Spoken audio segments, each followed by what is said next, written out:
¿Cómo andan, chicos? Buenas noches.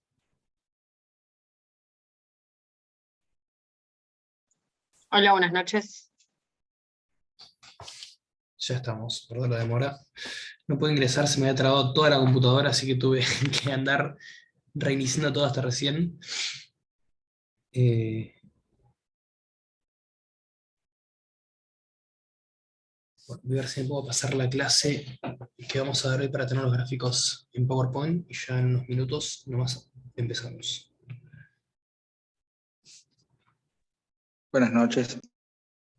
¿Cómo andan? De paso, aprovecho a preguntarles, estuvimos hablando hoy con el BDL, conjuntamente con el titular, y analizamos la posibilidad de que podamos llevar a cabo esta cursada de manera presencial. ¿Ustedes podrían, les gustaría? Yo creo que sería mejor porque esta cuestión de la virtualidad se pierde un poco lo que es el contacto directo, la forma de expresarse, explicar. No es lo mismo para nosotros que estamos de este lado dar la clase a una computadora y ustedes tampoco escucharnos de acá. Entonces creo que se pierde un poco eso. Si les parece, están de acuerdo, lo gestionamos y posiblemente el próximo lunes podamos ya estar de vuelta en la facultad. Si quieren desmutear los micrófonos, díganme qué opinan.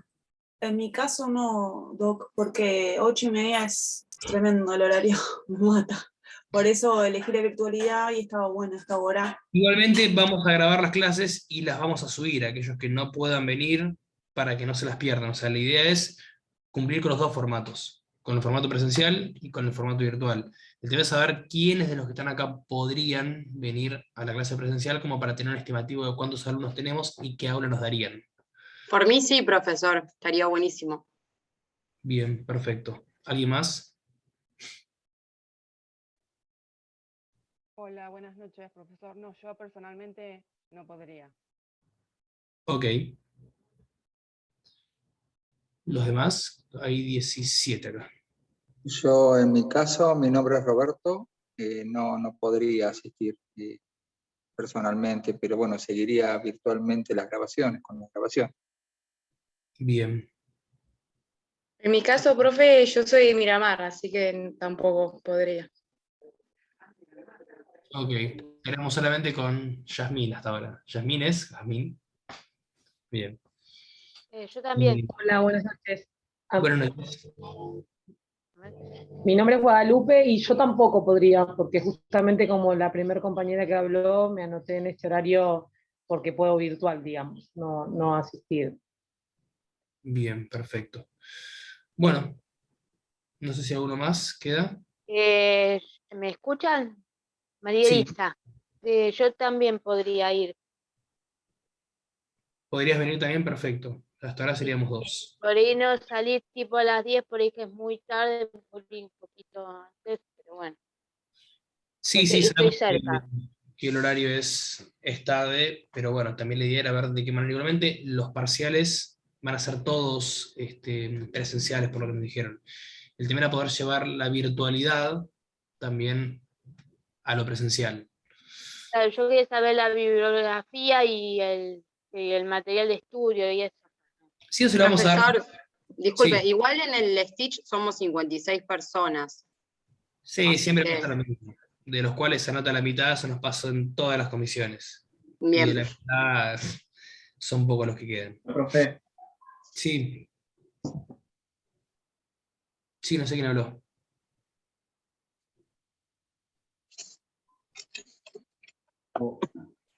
¿me escucha? Sí, te escucho.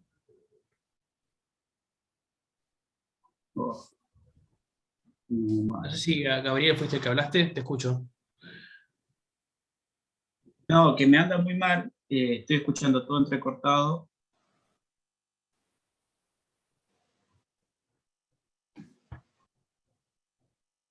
Bueno, esa es otra de las cosas que odio de la virtualidad, que se pierda mucho el feeling y que uno que esté dependiendo de si tiene buena conexión, si no tiene buena conexión, de que se corta.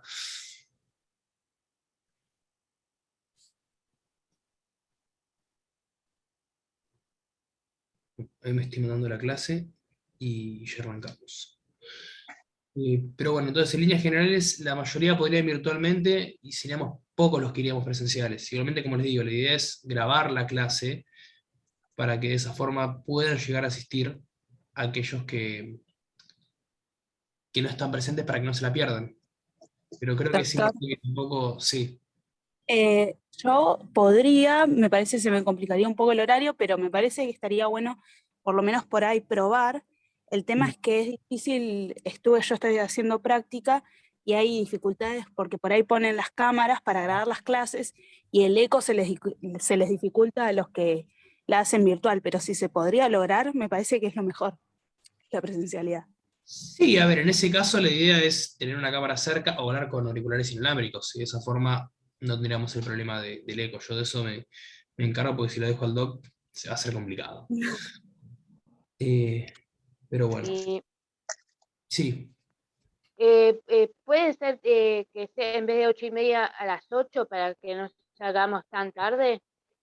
Bueno, yo lo hablo con el doctor a ver si podemos cambiarlo a las 8 y de esa forma ustedes pueden llegar a venir y no salen tan tarde, lo hacemos de 8 a 9 y media, hay que ver si tenemos disponibilidad en lo que es las aulas, porque con todo el tema este, como les digo, el problema básicamente es que son cupos limitados de alumnos, hay que ver qué aulas están a disposición, si bien se pueden algunas materias de primer año, pero como esta puede ser de primer año, o muchas se reciben con economía, no sé en qué parte de la carrera estarán ustedes, creo que por ese lado sí se puede encarar.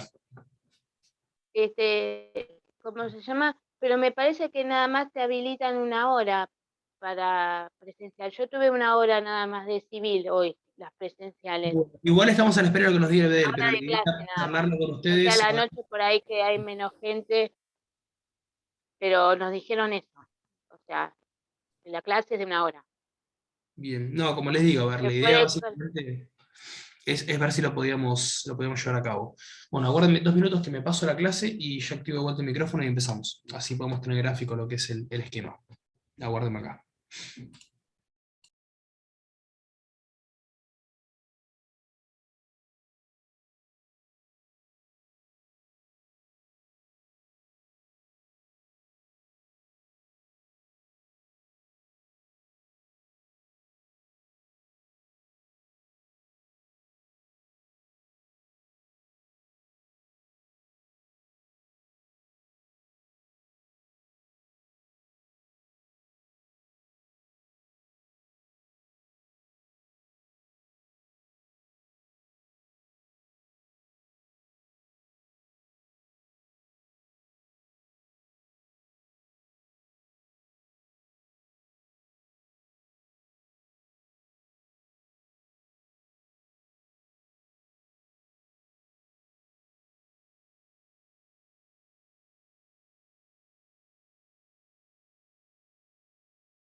Hola, chicos, ¿me escuchan?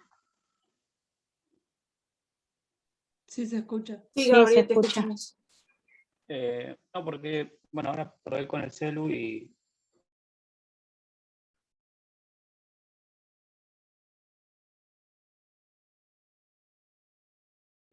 No, ahora no, no te escuchamos. Hola chicos, ¿se escucha? Sí, sí. Hola, sí, Nadia. Hola, ¿cómo va? ¿Ya hablaron ya hizo una lista o algo de eso de la presencialidad? No, igual dijeron 2 personas nada más que podían. Ah, joya, joya, buenísimo. Bueno, me quedo acá a la espera. creo que manda un poquito mejor, pero sí. Joya, bueno, gracias.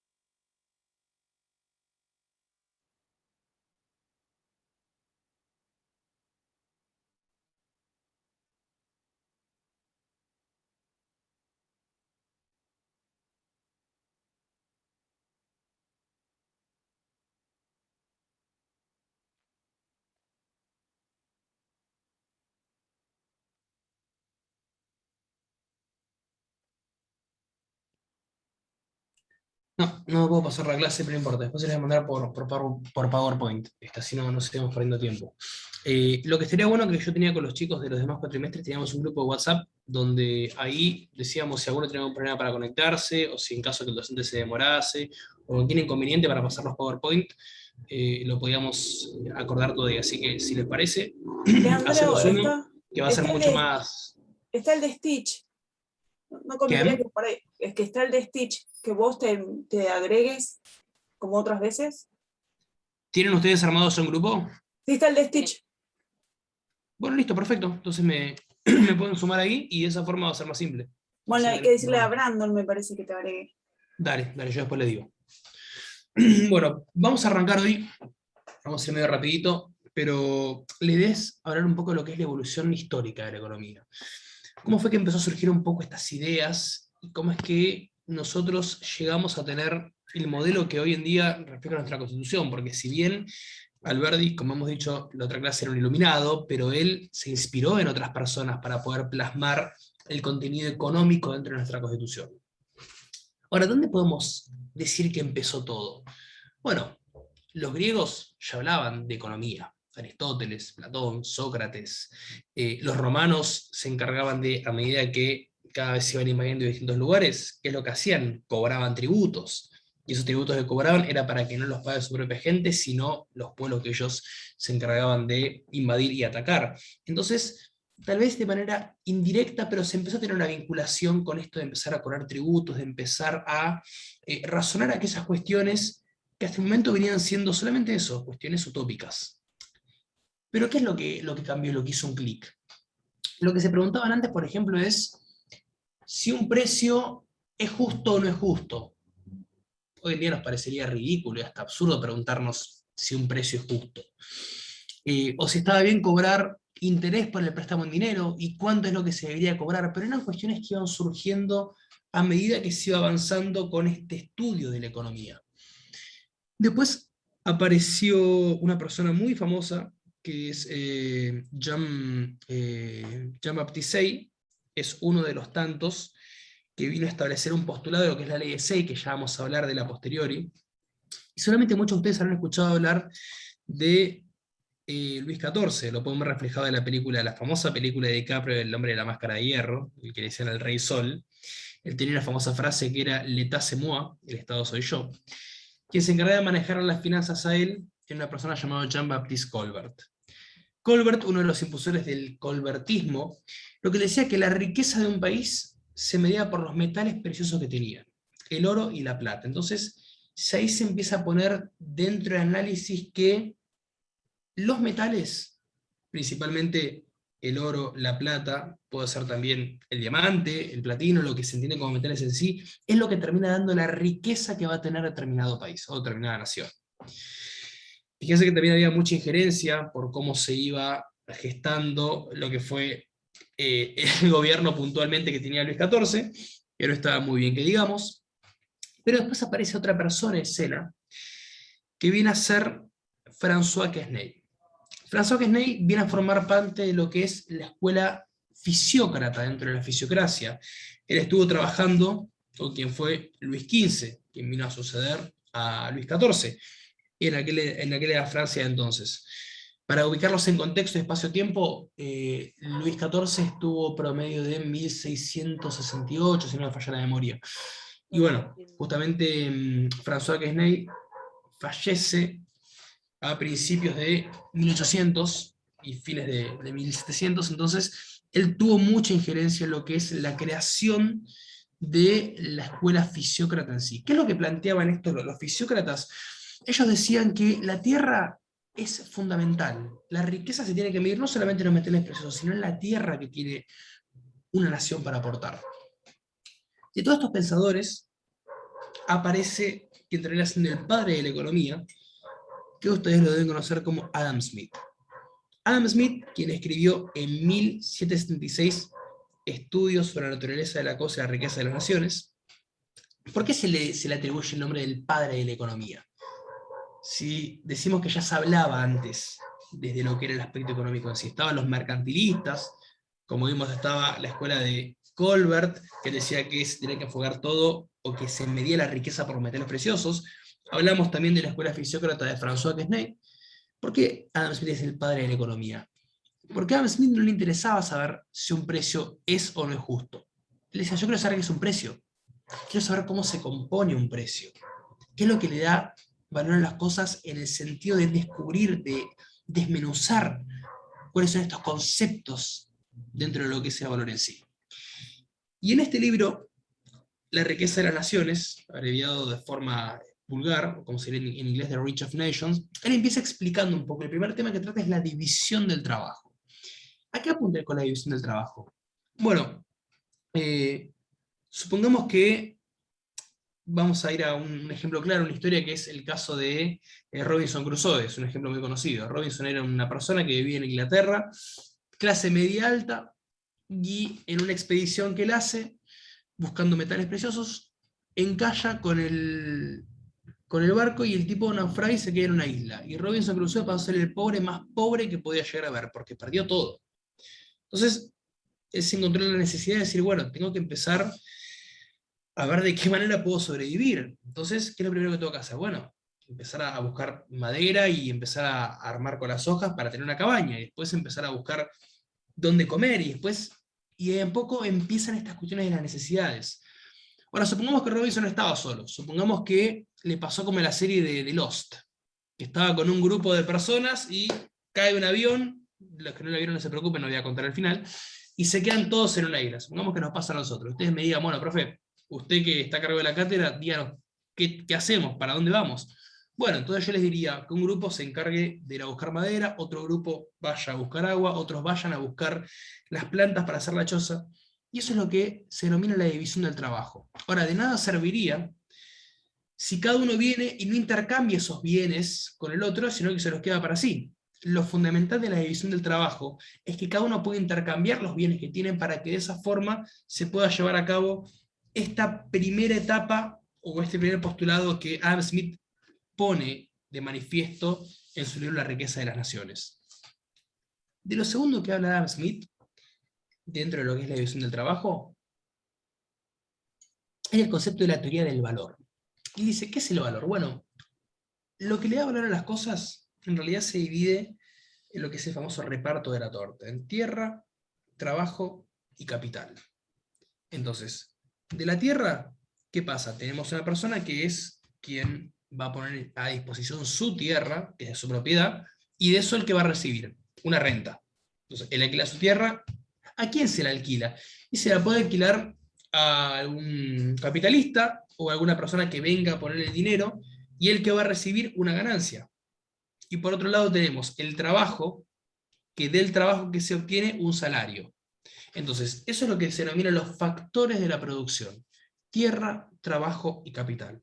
Después vamos a ver que se incorpora un cuarto factor de producción, pero falta un poco para llegar ahí.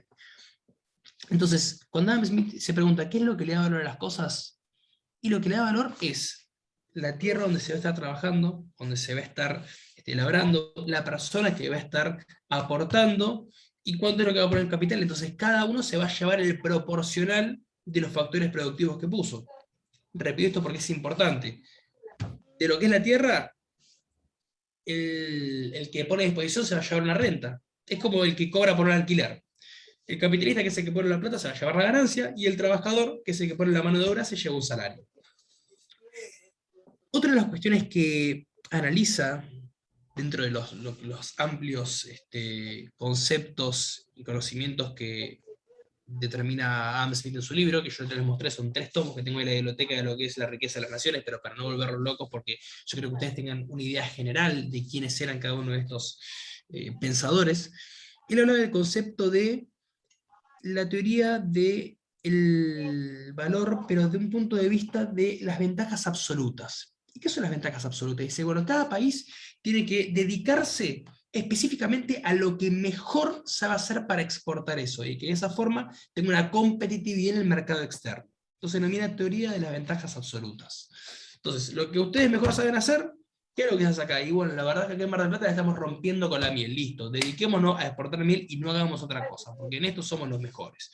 listo. O en su momento era la producción del pullover. Bueno, dediquémonos a los pullovers, porque eso nos va a permitir que podamos tener una rentabilidad en lo que es producción, cantidad de horas y trabajo, para poder competir y se empezar a ver un poco lo que es el panorama este libre cambio.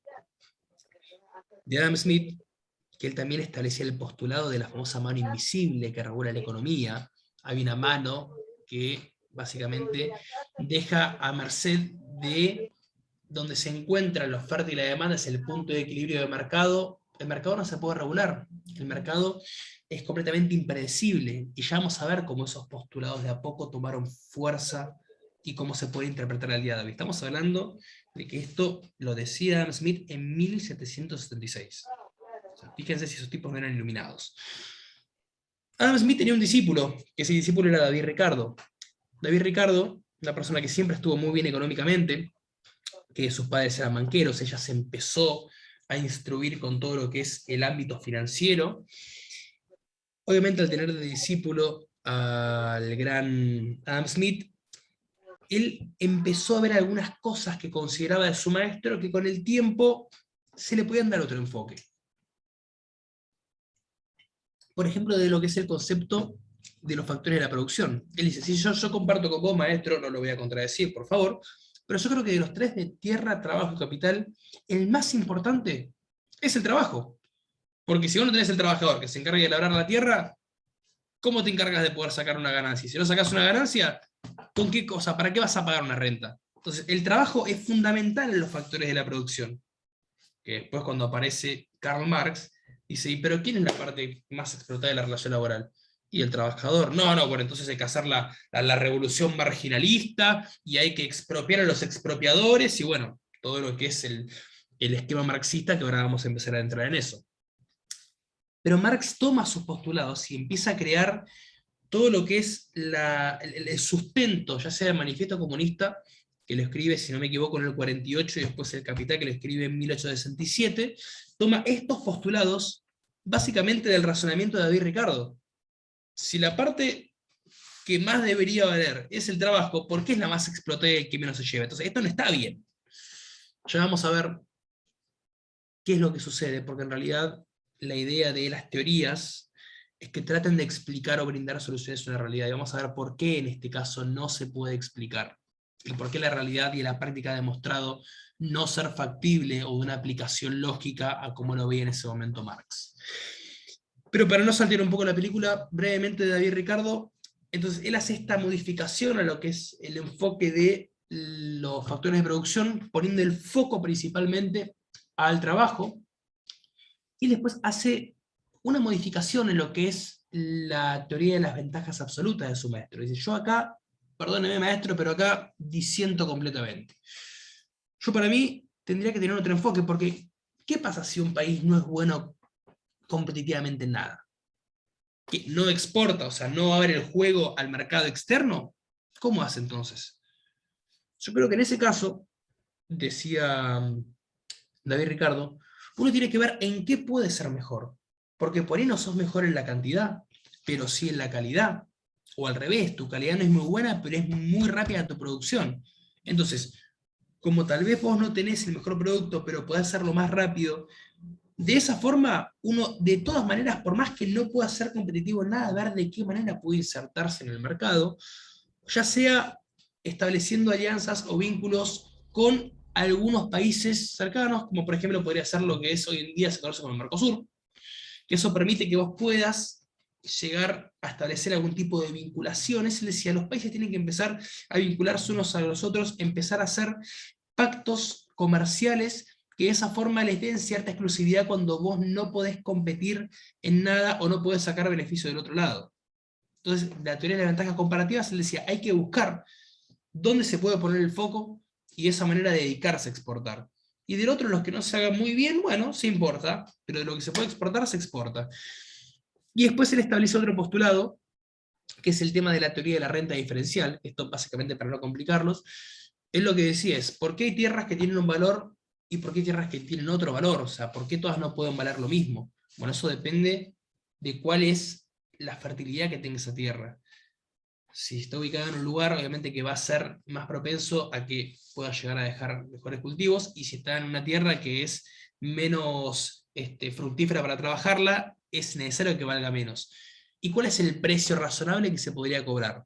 Porque hoy en día, más o menos tenemos un estimativo. ¿Cuánto te puede salir un alquiler de un monoambiente? Y ponerle que entre los 20 y los 30 está, poner un poquito menos, poner un poquito más, depende de la zona. Depende de la zona, no es lo mismo tener un departamento enfrente del mar que tener uno llegando a Sierra de los Padres, un poco antes, la mitad de la ruta. Entonces, esas cuestiones de la teoría de la renta diferencial es que depende del lugar donde esté ubicado, y depende cuánto es el provecho que uno pueda sacar, es lo que va a determinar cuánto es el precio razonable que debería cobrar quien viene a hacerse, quiere, entre comillas, el terrateniente o pone a disposición la tierra. ¿Cuánto es lo razonable que yo puedo cobrar de renta? Porque si viene el capitalista y me dice, y mira, te pago tanto, bueno, me sirve. Y de repente ve que le empieza a quedar poco porque tiene muchos que quieren esa tierra, ¿qué va a hacer? ¿Le puedo aumentar el valor de la renta? O mejor dicho, aumentar el valor de su tierra, para que tal vez obtenga una renta mayor. Y la verdad que estoy dejando muy barata. Imagínense que hasta hoy en día a veces pasa que uno está desactualizado con los precios, la gente más grande que por ahí vive de rentas, y no sabe cuánto puede llegar a cobrar, que hay muchos de esos casos. Imagínense hace 200 años atrás, chicos. Y no sé cuánto te puedo cobrar, macho, qué sé yo. Bueno, y el capitalista dice, bueno, te pago esto, listo. Ahora, tenés 15 capitalistas que quieren esa tierra, bueno, voy a subir un poquito de precio, porque obviamente al aumentar la oferta, al aumentar la demanda, yo tengo que aumentar mi oferta. Ahí empiezan a aparecer estos principios básicos de economía. Bueno, sigamos un poco por la línea del tiempo para no quedarnos solamente en estos autores clásicos que se llamaban así, Adam Smith, David Ricardo.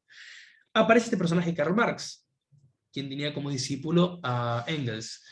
¿Qué es lo que decía Marx? Bueno, dentro de sus postulados, él lo que veía, si bien se diferenciaba de los socialistas utópicos como de Saint-Simon y Comte, porque él decía, yo quiero hacer una verdadera revolución marginalista.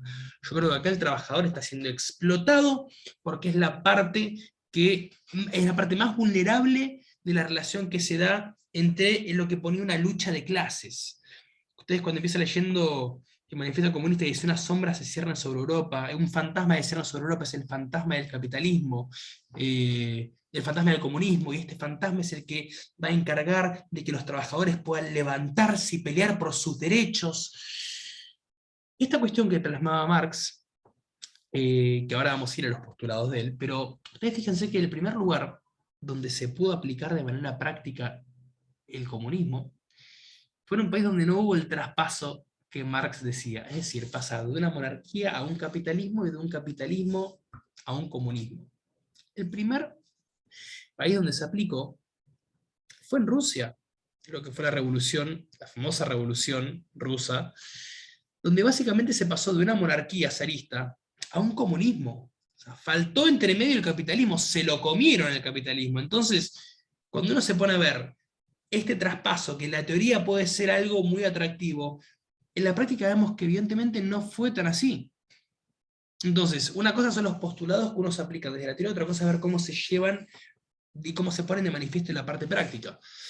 Vamos a ver qué es lo que decía Profe, Marx. Sí. profe, en los mensajes te mandé el PowerPoint que está en el campus con la evolución histórica. ¿Querés Sí, abrirlo? no. Por ahí te ayuda. A ver A si lo ver. puedes. Me ayudó mi hijo, por supuesto, yo soy un queso. ¿A dónde me lo mandaste? Al chat, Al chat de acá, a ver. sí. Oh, perfecto.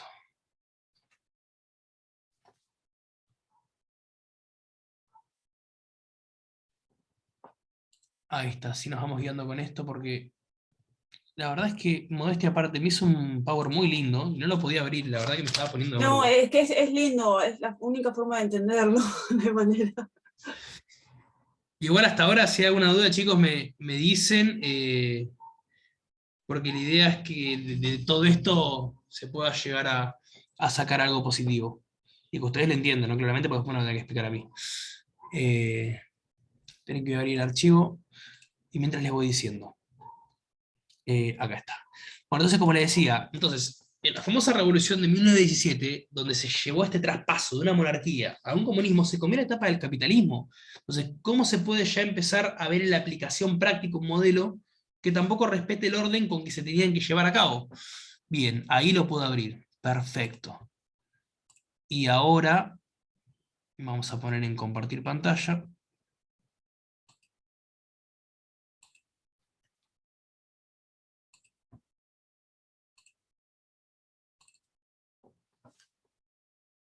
Ahí está, ¿pueden ver ahí?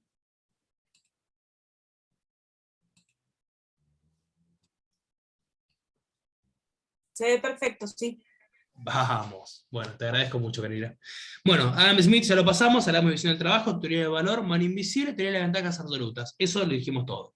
David Ricardo, hablamos de la teoría del valor, ley de costos marginales decrecientes, eso no importa, teoría de la renta diferencial ya lo dijimos, teoría de ventajas comparativas también. Pasamos a Marx.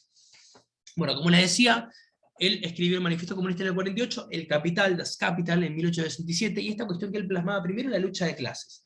Hay una lucha que se da entre el proletariado, por otro lado el capitalista, esta lucha que termina dañando porque le saca la posibilidad de que, por ejemplo, y una de las cosas que él dice, desempleo por sustitución de máquina, que si vos tenés un trabajador haciendo exactamente lo mismo, lo volvés una máquina obsoleta, y esa persona no va a servir para nada más, porque el día de mañana nada implica que vos no lo puedas reemplazar por una máquina, entonces le sacás la capacidad de creatividad que tiene esa persona, porque siempre lo haces trabajar de una misma forma.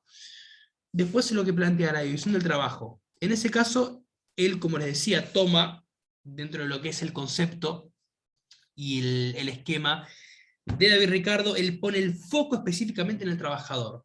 Dice, acá lo importante es el trabajo. En la división del trabajo tiene que darse específicamente en que el trabajador sea la parte que más se lleva porque es la más vulnerable.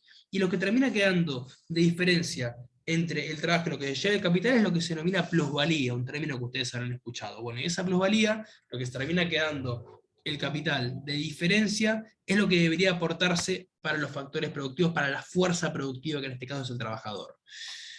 Tasa de beneficio empresarial, acá lo que dice es, aquellas grandes empresas jamás van a poder, o mejor dicho, las pequeñas jamás van a poder competir en las grandes empresas, porque obviamente que no hay forma de poder generar una competitividad sana si vos recién estás empezando, un trabajador está empezando a desarrollarse con otra empresa que puede llegar a aportar más condiciones, que puede llegar a ofrecer más beneficios, entonces todas tienen que ser iguales. No puede haber una que ofrezca más beneficios por encima de la otra. Entonces, al establecer una igualdad entre todas, no va a haber problema en que puedan despedir a los trabajadores o que se empiecen a buscar para emplear a más personas. Y distribución igualitaria del trabajo, en este caso lo que decía es que todos los trabajadores tienen que tener la misma jornada, no pueden haber unos que trabajen más que otros, tienen que haber un pie de igualdad entre todos. Ya vamos a ver cuáles son las aristas, cuáles son los problemas que vienen a representar los postulados de Marx. De todas formas, voy a hacer un punto de aparte. La idea que nosotros tenemos en esta cátedra es poder generar una conciencia crítica y una mirada objetiva de parte de ustedes. Nos ha pasado que han venido alumnos a decirnos, perdón doctor, a mí me gustaría, por más que yo sé que usted lo comparta, darle el examen desde el enfoque del Manifiesto Comunista. Yo la verdad que le puse una muy buena nota porque él lo sabía muy bien, y el tema es que yo me sentí contento de que se pudo armar un debate lindo, un intercambio de ideas, porque él podía defender sus postulados. Pero a ver, acá la idea no es que piensen como nosotros. Obviamente que todos tenemos una postura definida de cómo nos enrolamos desde un aspecto político, como ven acá hablamos mucho de política, un aspecto económico, pero la idea es que ustedes vean un abanico de opciones para ver sobre qué se sienten identificados, qué escuela los representa más. Y de esa forma, cuando vayan a rendir el examen, lo puedan dar desde el enfoque marxista, desde el enfoque estructuralista, si se quiere, de Julio Olivera, Ronald Previch, Aldo Ferrer, desde el enfoque monetarista, de Leon Fisher o Milton Friedman, desde el enfoque, si se quiere, liberal, de Hayek, de Mises. Acá la idea es que vamos a hablar de todo, del enfoque de Keynes, pero la idea es que ustedes entiendan por qué se sienten identificados con esa escuela y que nos lo puedan explicar. Bueno, bien, ahora después vamos a hablar de las críticas que podemos hacer al marxismo. Vamos a hablar de Menger. Bueno, Menger, estos vienen a formar parte de lo que está mal llamarlos neoliberales, porque no son neoliberales, o sea, neo vendría a representar de nuevo, entonces estos a lo sumo vendrían a ser parte del origen de la escuela austriaca, que da inicio u origen al liberalismo en sí. Y Menger hace un aporte muy interesante a lo que es el concepto de la teoría del valor de Adam Smith.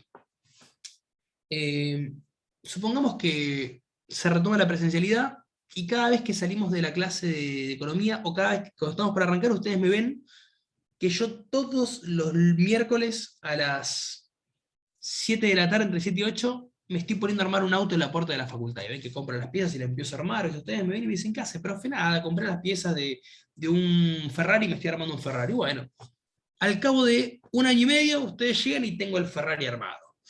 Yo les digo, bueno chicos, ustedes me vieron que hace 1 año y medio que estoy armando el Ferrari, sí, sí. Bueno, ¿para ustedes cuánto vale?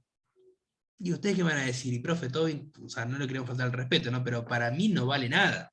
Porque usted es abogado, usted no es mecánico, y por más que lo sea, si me lo va a cobrar el precio que vale un Ferrari, prefiero comprarlo en la concesionaria de Ferrari, o prefiero una casa que se dedique a eso, o sea, no es que yo le esté faltando el respeto, ni mucho menos, pero, y eso creo que lo haríamos todos.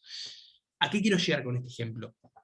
A que en ese para mí no vale nada, son las valoraciones que vienen a demostrar que el valor no es objetivo como se planteaba antes, sino que el valor es subjetivo, el valor depende de los gustos y preferencias, lo que nosotros queremos atribuirle valor, lo que nosotros consideramos que vale. ¿Por qué tenemos o nos gusta tener un celu más de los nuevecitos? Porque tiene buena cámara, porque anda más rápido las actualizaciones. Si todos cumplen la misma funcionalidad en realidad. Hoy en día todos tienen WhatsApp, todos te pueden abrir Instagram, Facebook, Telegram, lo que fuese.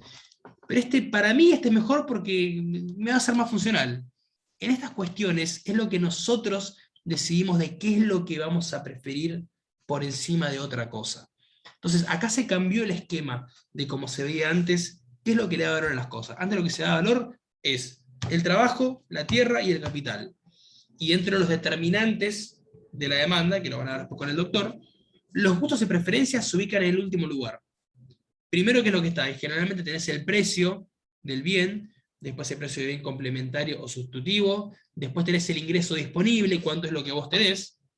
Entonces, eso puede llegar a cambiar los factores, pero siempre los gustos y preferencias están en el último lugar. Ellos los ponen en primer lugar. Y ponen varios ejemplos. Uno de los ejemplos que ellos hacen referencia, que tiene que ver con la ley de rendimientos marginales decrecientes, que es el punto que sigue, Menger pone el ejemplo, y dice, supongamos que hay un hombre que está por el desierto, con un camello muerto de sed, y a lo lejos ve un oasis. Un oasis con una persona que tiene agua. ¿Cuánto va a pagar él por esa botella de agua? Lo que tiene y lo que no tiene también, porque su necesidad imperiosa en ese momento va a ser el agua. Ahora, por la segunda botella, ¿cuánto va a pagar? Y por la segunda, posiblemente un poco menos, porque va a ser para tirarse un poco en la cabeza y para pasarse por el cuerpo. Y por la tercera, ¿cuánto va a pagar? Y un poco menos, porque esa va a ser tal vez para llenar la cantimplora. Y la otra, y por ahí va a ser para darle agua al camello. Y la otra va a ser igual, va a llegar un momento que dicen, basta, no quiero más agua. Va a llegar un momento en que esa ley de rendimientos marginales va a ser decreciente. ¿A cuántos nos ha pasado que por ahí estás en tu casa y tenés algún antojo y decís, no, yo quiero comer, me quiero comer un helado de tal, o quiero un alfajor de tal, y te levantás, te vas a un kiosco y te buscás para comprarte eso? Nos encaprichamos con algo. Bueno, esa cuestión de lo que nosotros, para lo que nosotros es importante en ese momento, por ahí para mañana no, pero para hoy sí. Y en ese para hoy es lo que ellos modifican, de que lo primero que hace a la teoría del valor son los gustos y preferencias. Es más, hay un economista que habla mucho de esto, que es un gran docente de la UBA, Martín Krause, que él dice, cuando explica el tema yo les propongo que todos ustedes agarren una hoja de cuáles son para ustedes las 10 cosas más importantes. Los 10 bienes que les encantaría tener. Si yo encuentro 2 listas iguales, les pongo un 10 a cada uno y se pone ya a su casa. Es imposible. Es imposible porque la única manera que tenemos de saber qué es lo que ustedes piensan es cuando vemos exteriorizada su voluntad. Si yo veo que ustedes tienen Coca y Pepsi, yo no sé qué quieren ustedes, salvo que vea que agarren una. Y, listo, prefieren Coca. Prefieren Coca por encima de todo. Entonces, cuando ustedes exteriorizan su voluntad, es donde uno recién puede saber qué es lo que va a suceder. Y fíjense si no es así, de lo que ha aumentado el precio del alcohol en gel o los barbijos del 2019 al 2020 con la pandemia. Algo que fue completamente inesperado, orden espontáneo, como planteó otro autor, Hayek o Mises.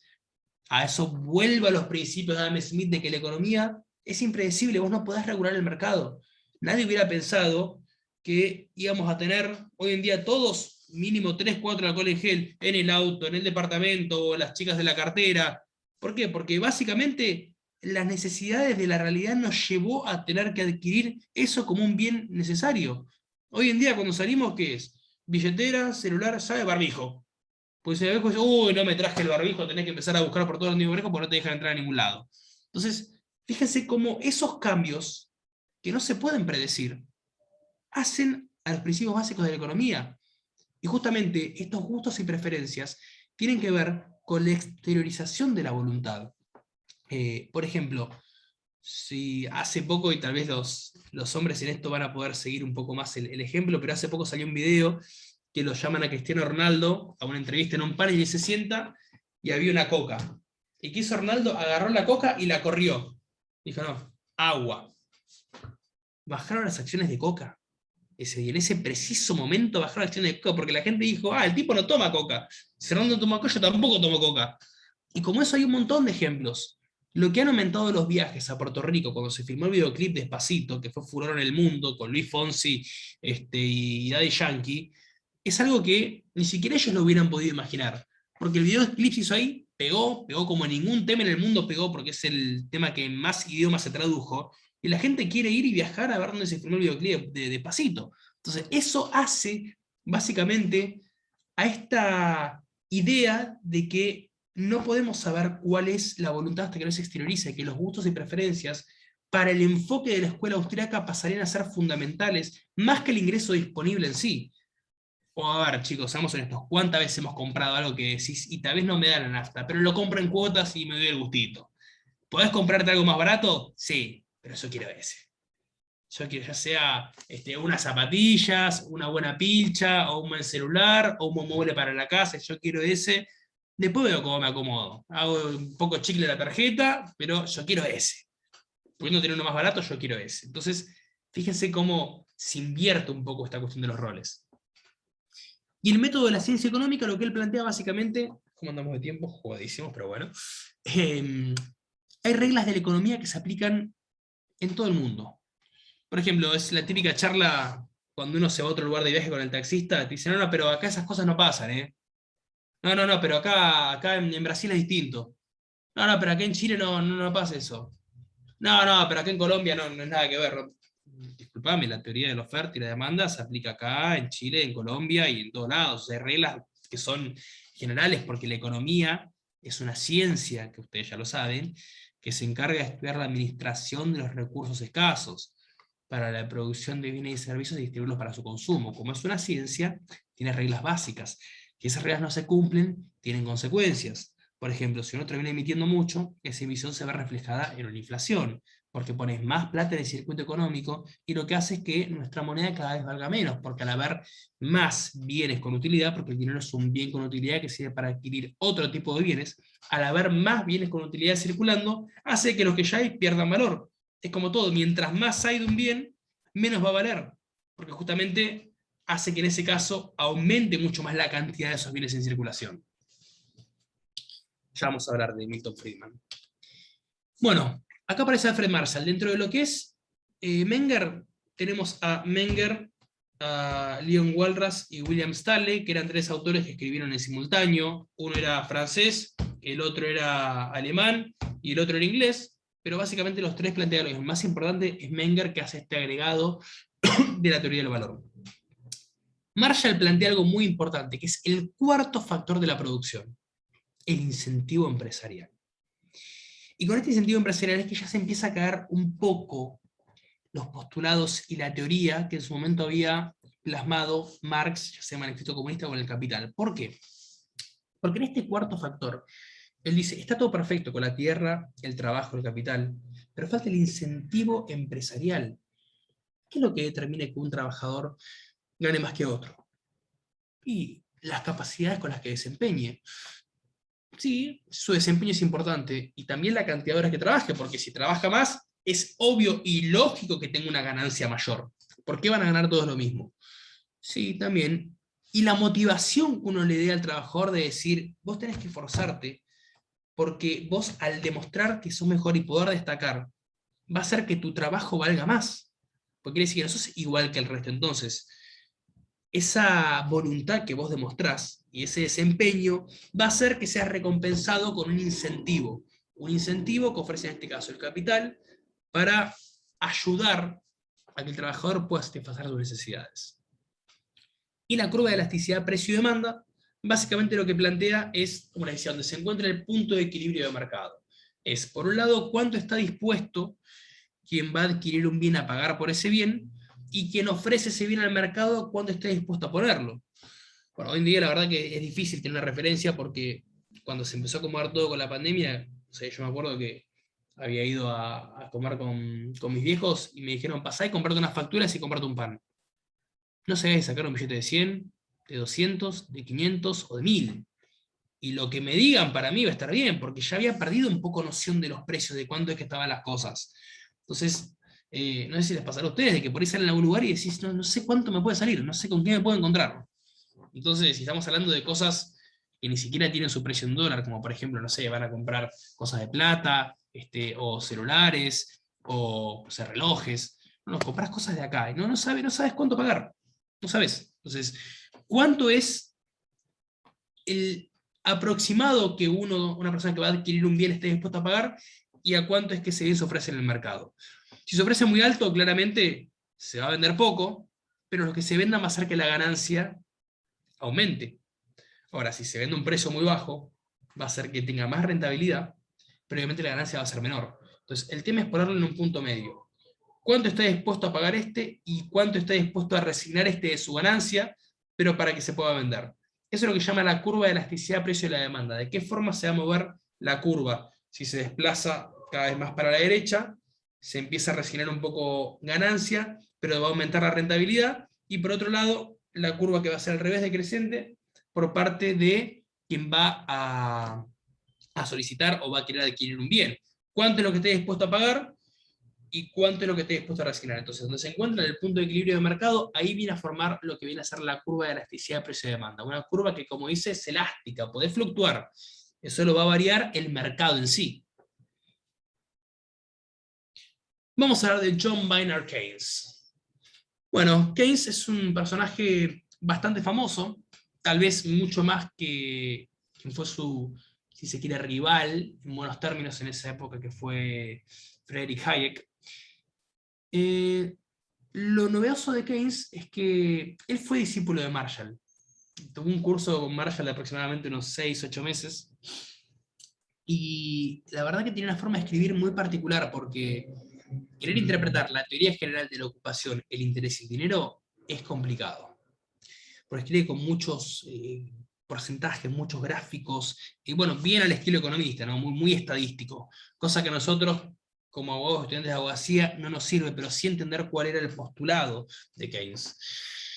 Hay algunos que dicen, el libro de Keynes ayudó a Estados Unidos a que pueda superar la famosa crisis de Wall Street en 1929. Y yo les diría que ese dato no es correcto, porque si la crisis fue en el 29, y Keynes escribe en el 36, la teoría general de la ocupación, el interés y el dinero, ¿cómo puede ser que una publicación 7 años posterior haya ayudado a una crisis que fue a fines de 1930? Lo que sucedió es que ya se empezaba a generar y a gestar un poco esta idea de que el Estado tiene que intervenir en materia económica. El Estado tiene que venir a brindar una solución alternativa en un momento de crisis, como había pasado a Estados Unidos hace poco. Lo que tiene que hacer el Estado es poner plata en el bolsillo de las personas, porque de esa forma va a hacer que se reactive el consumo. Al reactivar el consumo va a hacer que aumente el empleo, porque se van a empezar a demandar más bienes. Al empezar a demandarse más bienes va a hacer que se reactive todo el circuito económico. Lo que parece que muchos países no entienden, incluido nosotros, es que esto tiene que ser por un momento determinado de emergencia, donde el Estado tiene que salir a brindar esa respuesta, porque el Estado, como ya lo habíamos visto, la frase que decía Alberdi, el Estado tiene que ser para la economía lo que Diógenes para Alejandro Magno le dijo, que no le haga sombra, que no se meta. El Estado tiene que aportar lo que es la calidad y eficiencia de los servicios públicos, creo que no estamos todos de acuerdo, en educación, en seguridad, en salud y en justicia. Ahora, es más conveniente que ayude, por ejemplo, al privado a que pueda desarrollar una fuente laboral para que el privado emplee a otras personas y ese dinero no tenga que salir del Estado, sino que salga de los propios contribuyentes, que después con los aportes a los impuestos que van a hacer, va a hacer que el Estado pueda aumentar su recaudación y de esa forma poder distribuirla para seguir aportando a estas necesidades públicas que tiene que satisfacer, aumentar más en materia de seguridad, que por ejemplo los policías tengan un buen sueldo y no haya posibilidad de que los puedan coimear o sean corruptos, aumentar el ingreso, no sé si de la justicia, pero sí aumentar lo que es el aparato, si se quiere, de los juzgados, hacer una distribución que permita más celeridad a la hora de llevar a cabo los procesos judiciales. Pero ¿qué pasa? Acá lamentablemente se ha tergiversado un poco la situación, y en vez de ayudar a alentar el trabajo privado, lo que se hizo es el Estado queriendo hacer cargo de las necesidades y de los problemas laborales de muchas personas, hoy en día se encuentra una realidad de que no le está quedando plata. Y cuando el Estado se queda sin plata, cuesta poder insertar nuevamente al mercado laboral a personas que no han tenido una educación o por un sistema estructural, es muy difícil que puedan ser empleadas o que puedan ser contratadas. Entonces yo creo que se ha hecho del postulado de Keynes, que básicamente le vino a brindar una respuesta increíble a muchos estados. Básicamente lo que dice este tipo es lo que nosotros siempre quisimos hacer, empezar a emitir y tener un fundamento para poder emitir, porque esta es la solución a todos los problemas, la emisión por parte del Estado. El Estado se encarga de emitir y de esa forma ayuda a reactivar el consumo.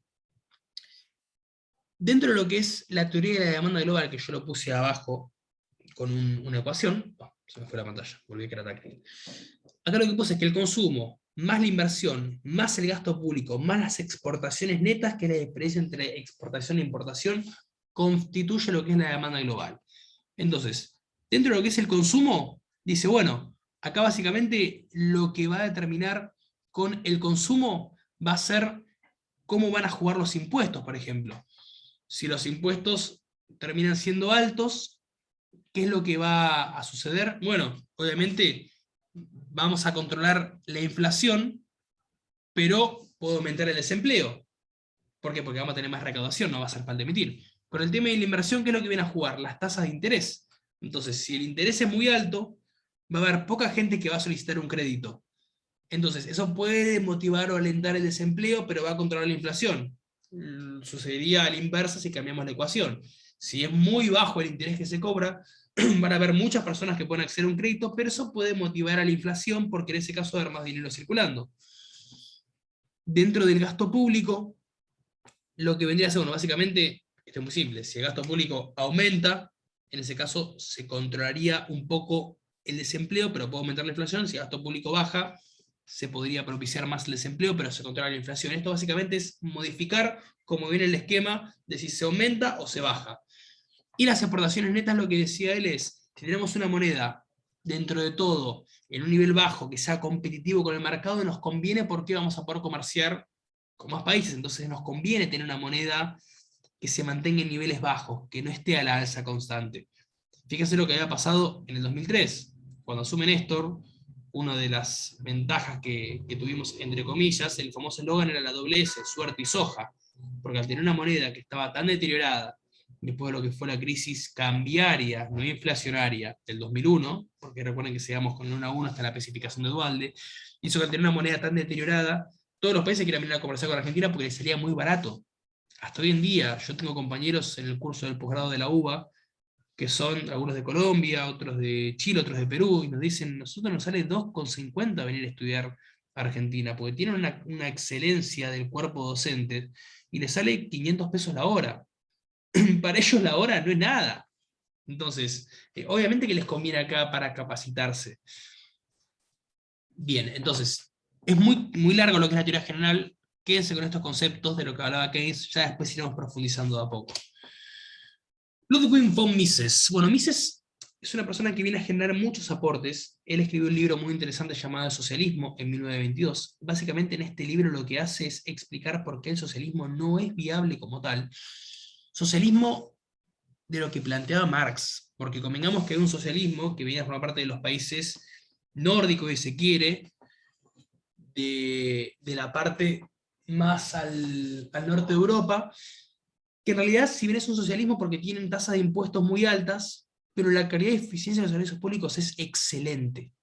Entonces, en ese caso, es más, si no me equivoco, en Nueva Zelanda, la presidenta de Nueva Zelanda es del Partido Obrero, y está con esta cuestión de la apertura al comercio exterior, el libre cambio, todas cuestiones que, si se quieren, estos liberales defendían y hasta incluso pregonaban. Pero ¿qué es lo que él plantea en resumidas palabras en el socialismo? Básicamente lo que dice es que es muy difícil interpretar o tratar de llevar el marxismo a la práctica porque no reconoce el sistema de precios. ¿Por qué no reconoce el sistema de precios? Porque dice que todos tienen que ganar lo mismo. Y si todos ganan lo mismo, ¿cómo haces para establecer un precio que pueda darle valor a las cosas? Si supongamos que agarra y se le ocurre a nuestro intendente Guillermo Montenegro y dice, y para mí habría que hacer un puente que vaya de Mar del Plata a Santa Clara todo por el mar. Bueno, supongamos que podría ser un atractivo turístico, que vas por el mar, bueno, perfecto. Y se junta con un arquitecto. ¿Y qué es lo mejor para hacerlo? Y lo mejor, diamante. Genial. Y lo hacemos diamante. Y la verdad que no se puede. No se puede porque no te daría el número nunca. Pero con el marxismo no reconoce el sistema de precios, no sabría de qué se puede hacer, de qué material sería conveniente hacerlo. Entonces, es una de las críticas que él hace. La segunda crítica que le hace es que no reconoce derechos de propiedad. Porque justamente, como tiene que ser todo de todos, nadie podría disponer de su propiedad en sí. Y es algo que Alberdi se encargó de dejar sentado, y de forma muy clara en la Constitución, en dos artículos, el artículo 17 y el artículo 14.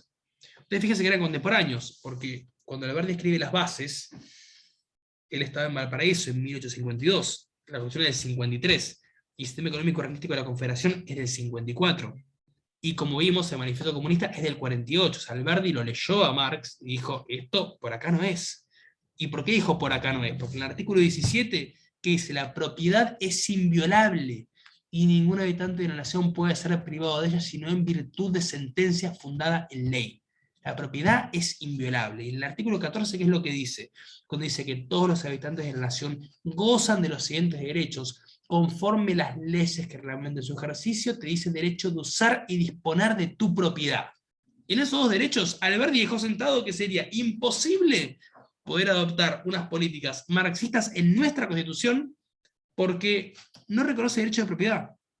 Y Alberdi se encargó de decir que la propiedad es inviolable, bajo los postulados de una serie de filósofos que después vamos a ver, como por ejemplo Thomas Hobbes, John Locke, que es uno de los, si se quiere, filósofos liberales que más habló de lo que es los derechos de propiedad, que si quiere después podemos ahondar un poquito más en el tema porque es muy interesante el enfoque que da Locke sobre los derechos de propiedad.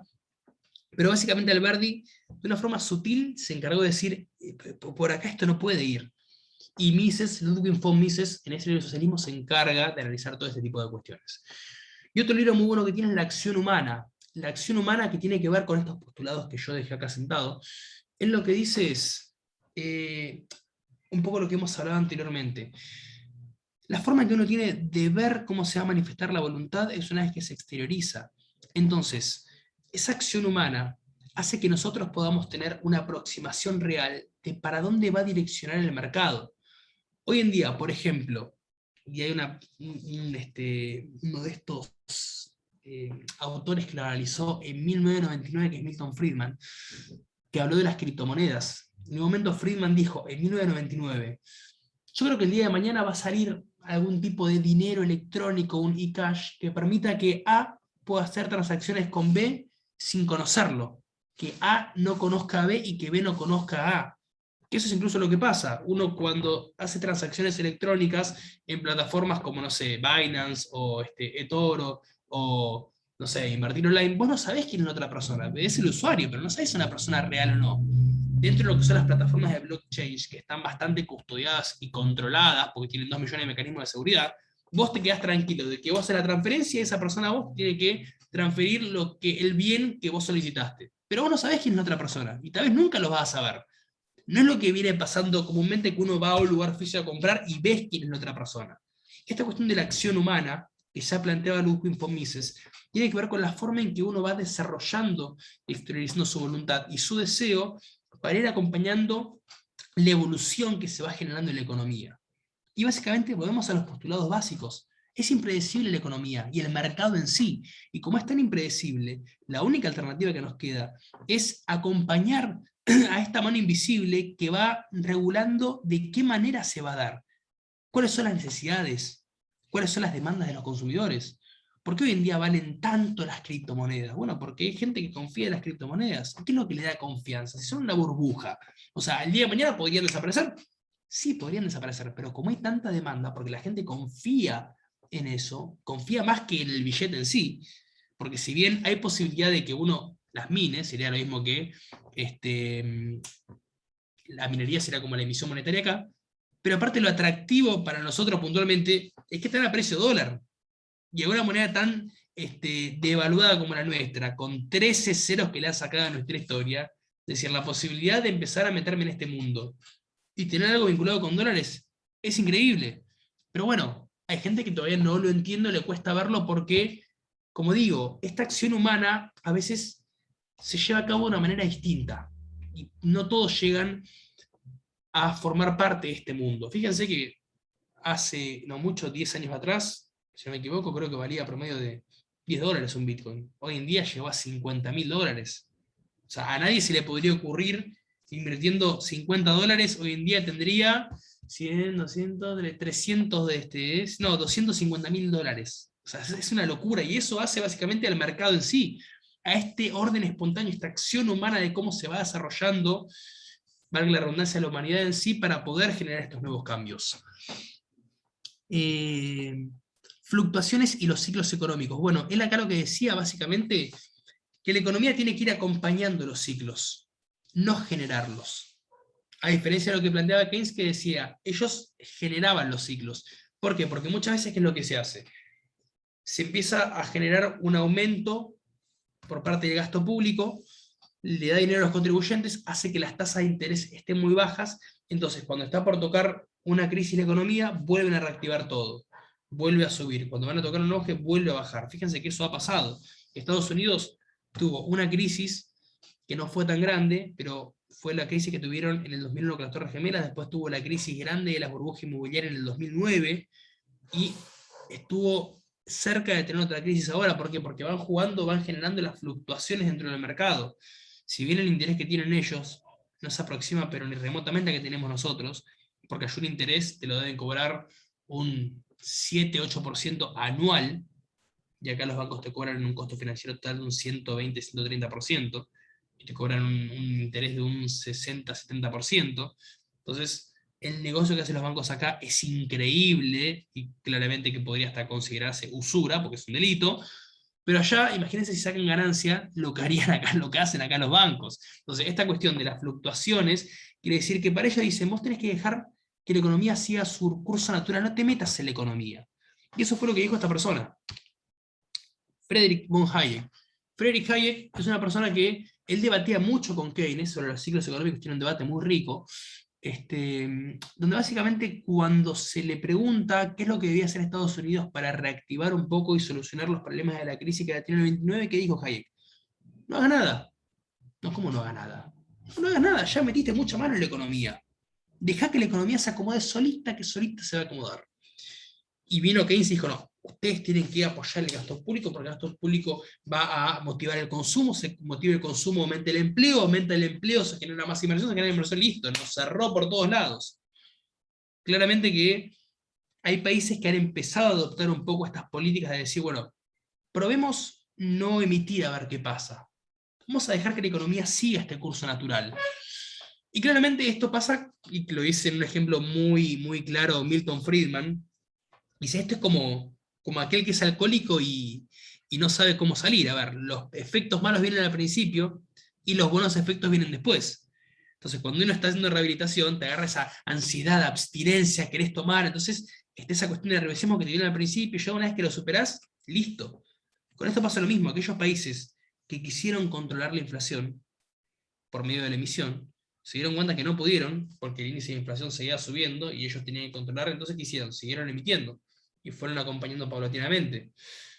¿Cómo hizo Japón? ¿Cómo hizo Alemania? Después de haber perdido de la manera que lo hicieron en la Segunda Guerra Mundial, Japón haber firmado la rendición incondicional arriba del USS Missouri, haber recibido 2 bombas atómicas de Hiroshima, de Nagasaki, Alemania después de haber quedado destruida, de haberse arrodillado básicamente al mundo en la firma del Tratado de Versalles en 1918, en la Segunda Guerra Mundial, que le hayan puesto un muro en la mitad. ¿Cómo hizo Alemania para poder solucionar todas esas crisis que había tenido bastante pegadas? Básicamente lo explica muy bien esta persona que está acá, que es Milton Friedman, que él escribió un libro muy interesante llamado Free to Choose, libre para elegir, o si no lo pueden ver, que hay una serie que él hace en YouTube, que él hace él mismo, y él va a los dos lugares. Va a la Alemania de ese momento y va a Japón.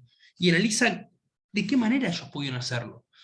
Porque hay un economista que fue premio Nobel llamado Simon Kuznets, creo que lo hemos hablado en la clase pasada, que él decía que había 4 clases de países: los países desarrollados, los subdesarrollados, Japón y Argentina.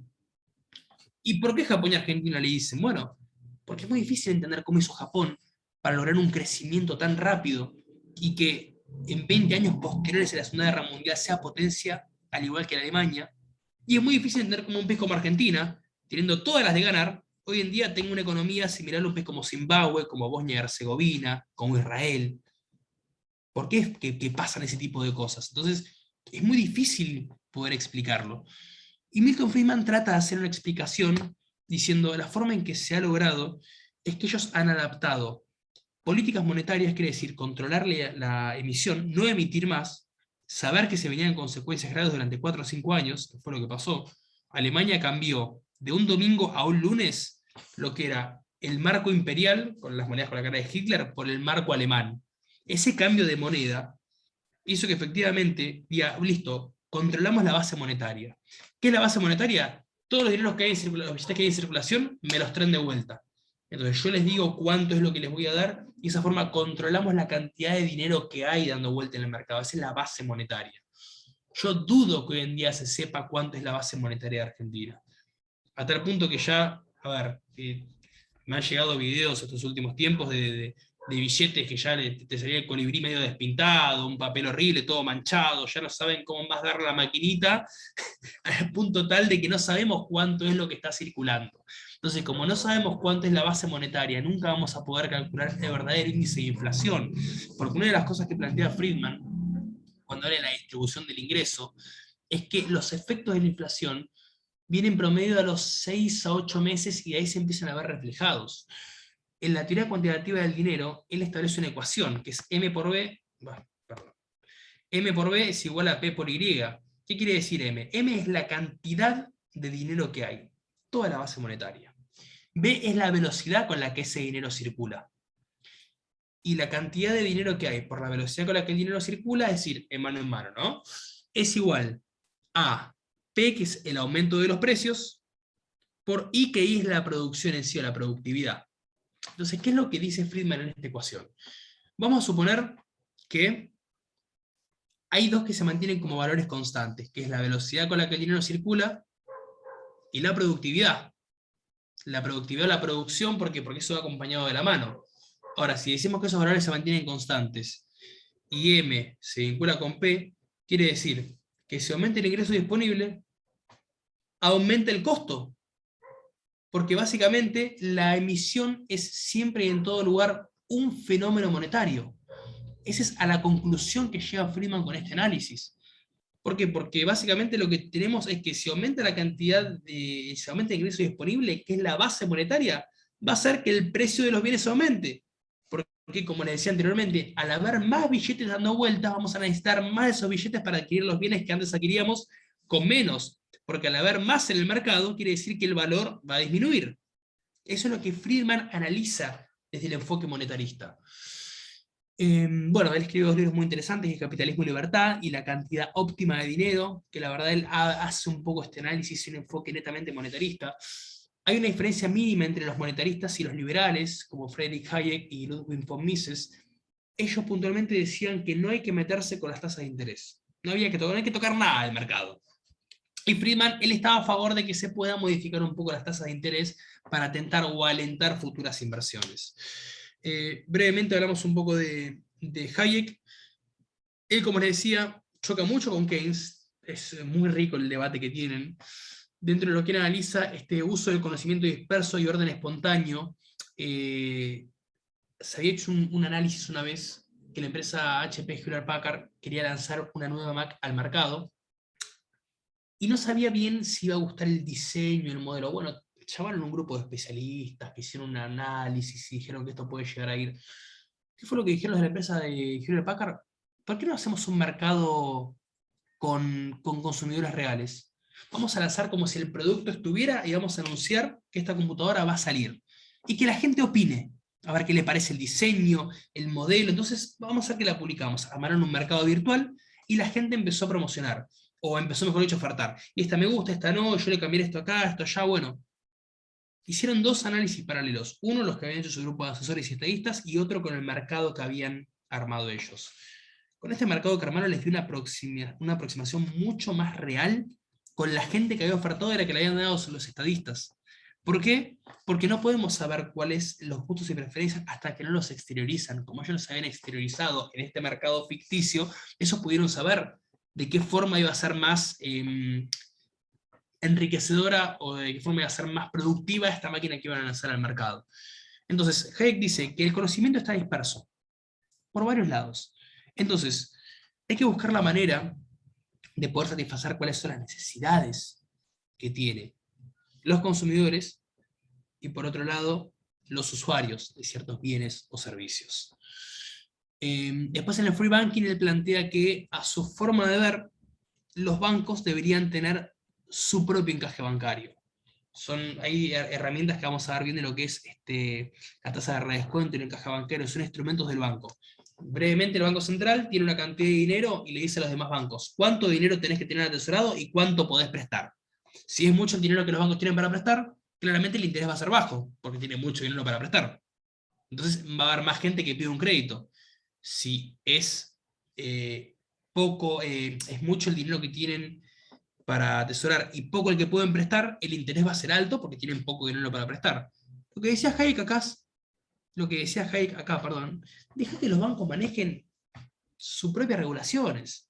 ¿Por qué tiene que haber un único banco que se encargue de manejar a los demás? Deja que cada banco ofrezca el interés que quiera, que cada banco ofrezca y haga las transacciones con la moneda que quiera. Eso es un poco lo que él plantea en esta cuestión del free banking. No sé si quedó algo, traté de meterle pata. Bueno, y acá lo que plantea Milton con la intervención gubernamental tiene que ver un poco también con los postulados que veníamos diciendo, que básicamente la intervención del Estado de la economía tiene que ser nula. ¿Por qué? Porque se tiene que dejar que el mercado en sí busque alentar y tentar las inversiones. Y vamos a volver un poco al concepto de Marx, ¿no? Una de las cosas que también decía Hayek es, a ver, al fin y al cabo, el capitalista no es un explotador, es el beneficiario. Porque ese que termina dando trabajo a la otra persona, asume el riesgo, ¿se lleva la ganancia? Sí, también se puede llevar la pérdida. Si no sale bien el negocio, ¿quién asume con las costas de esa inversión? ¿El trabajador? No. La asume el empresario, si se quiere. O el que sabe una pequeña pyme, porque hoy en día hablar de empresario es una palabra bastante compleja. Hoy en día no se tiene una fábrica con 50, 100 obreros como se tenía antes. Hoy la mayoría son empresas que tienen 2, 3 trabajadores, y de esa forma tratan de ver cómo pueden llevar a cabo una mejora en sus ingresos. Pero es lógico que si ustedes ponen el capital para hacer una inversión y corren con el riesgo de la pérdida, se lleve la ganancia. Entonces, planteaba Hayek, al fin y al cabo, el capitalista termina siendo un benefactor. Es un beneficiario, no termina siendo el explotador.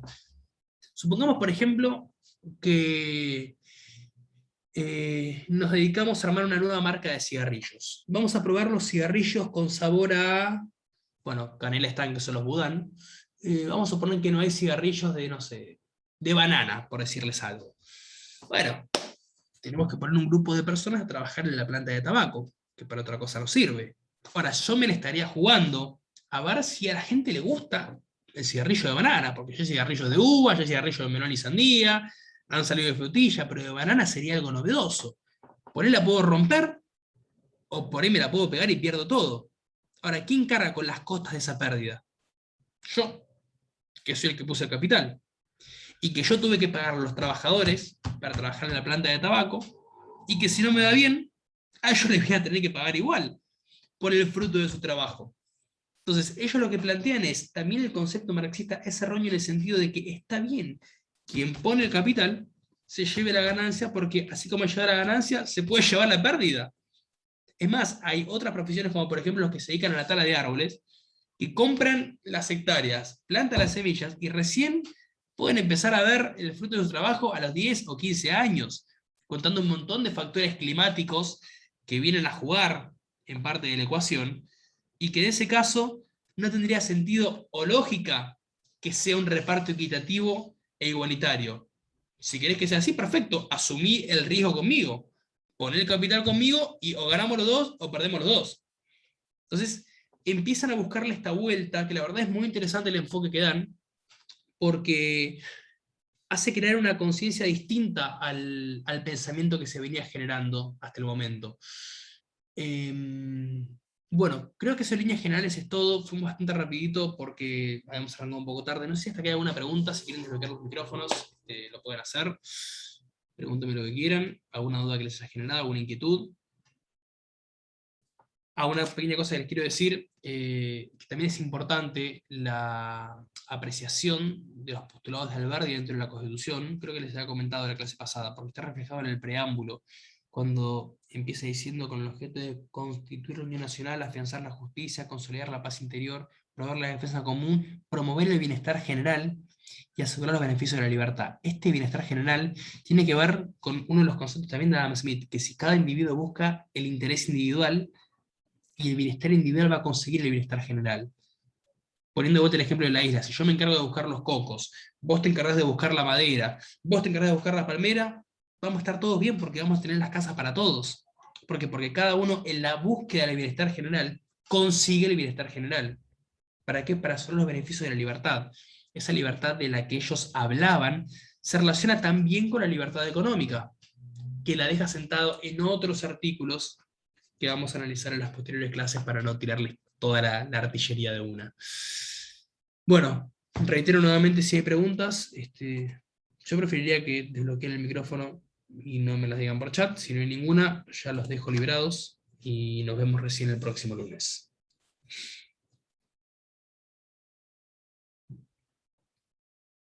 Bueno, me encanta que hayan entendido todo. Chicos, los libero y que tengan buena semana. Muchas gracias, igualmente, buena semana. Por favor, chao.